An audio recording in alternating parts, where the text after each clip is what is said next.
گرفتاری کی وجہ کیا ہے وہ اسلام آباد سے لاہور کے لیے روانہ ہونے لگے تھے تو انہوں نے ایک ویڈیو بیان اپنی گاڑی کے اندر بیٹھ کر تاکہ یہ پکڑے جا سکتے ہیں۔ سامعین السلام علیکم، عمران خان صاحب گرفتار ہو چکے، یہ تو سب کو معلوم ہے بیان۔ اور دوسری بات، جب وہ ابھی سے کوئی 4-5 گھنٹے پہلے اپلوڈ کیا تھا وہ بیان سنیے اور آپ کو پتہ چل جائے کہ پہلے شک تھا۔ بسم اللہ الرحمن الرحیم۔ اسلام آباد کے لیے نکل رہا ہوں، پھر سے میری عدالت میں پیشیاں ہیں۔ نکلنے سے پہلے 2 باتیں کرنا چاہتا ہوں۔ سب سے پہلے آئی ایس پی آر نے بیان دیا ہے کہ ادارے کی توہین کر دی، فوج کی توہین کر دی، کہ ایک آفیسر کا نام لے دیا، انٹیلیجنس آفیسر کا، جس نے 2 دفعہ مجھے قتل کرنے کی کوشش کی۔ آئی ایس پی آر صاحب ذرا میری غور سے بات سنو۔ عزت صرف ایک ادارے کی نہیں ہے، عزت قوم میں ہر شہری کی ہونی چاہیے۔ اس وقت قوم کی سب سے بڑی پارٹی کا سربراہ ہوں، 50 سال سے قوم مجھے جانتی ہے، مجھے کوئی جھوٹ بولنے کی ضرورت نہیں ہے۔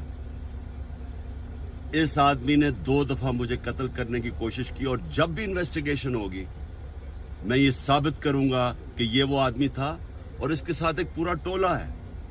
اور اس کے ساتھ کون ہے وہ بھی سب قوم کو پتہ ہے۔ آج سوشل میڈیا کے زمانے میں سب کو پتہ ہے وہ کون ہے۔ سوال میرا یہ ہے کہ کیا ایک ملک کا ایکس پرائم منسٹر، کیونکہ اس آدمی کا نام آ گیا، میں اپنا ایف آئی آر نہیں کٹوا سکا؟ پتہ تو سچ اور جھوٹ تب چلے جب انویسٹیگیشن ہوتی، ایف آئی آر اس کے خلاف ہوتی، انویسٹیگیشن ہوتی۔ اگر یہ بے قصور تھا سامنے آ جانا تھا۔ اتنا طاقتور شخصیت کہ میں ایکس پرائم منسٹر اپنی پنجاب کی حکومت ہوتے ہوئے ہم انویسٹیگیشن ایف آئی آر میں اس کا نام نہیں دے سکے۔ اس کے بعد پنجاب کی حکومت کی جے آئی ٹی 2 پولیس آفیسر نے جنہوں نے اس کے کہنے پہ ریکارڈ کیا تھا اس کی سٹیٹمنٹس نوید شوٹر کی، ہم 2 آفیسر جو ریکارڈ کیے تھے، پنجاب کے پولیس آفیسر ڈی پی او گجرات اور سی سی پی او سی ٹی ڈی، انہوں نے ہماری انویسٹیگیشن کے اندر آنے سے منع کر دیا۔ کون تھا پیچھے؟ کون اتنا طاقتور تھا؟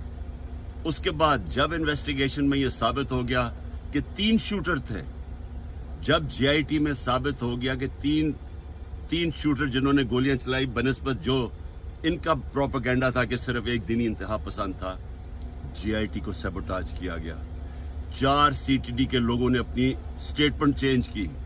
پروسیکیوٹر جنرل نے انویسٹیگیٹ کیا، اس نے کہا ان کے خلاف کارروائی ہونی چاہیے 4، کیونکہ انہوں نے سیبوٹاج کرنے کی کوشش کی۔ کون تھا ان کے پیچھے؟ کون اتنا طاقتور تھا؟